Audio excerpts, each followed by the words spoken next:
Cum arde focul, așa să ardă rău.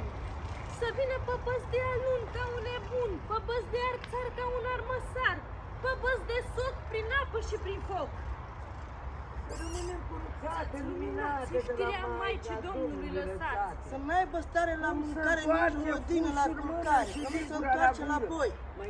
Așa să se întoarcă răul pe nume de cine i-a dat. Să vină cu un picior încălțat și unul descălțat. Să vină cu gura căscată, cu limba Lacrimile ridicată. să-i ardă focul, lacrimile să-i ardă sufletul. Fericire și bucurie să nu găsească până la tine o veni și să îndrăgosti. Până te-o lua de mână și te-o săruta în gură. Doamne ajută, Doamne ajută, prin puterea veșmântului sacru, să vină să te aducă pe păzi de alun ca un nebun, pe păzi de arțar ca un armăsar.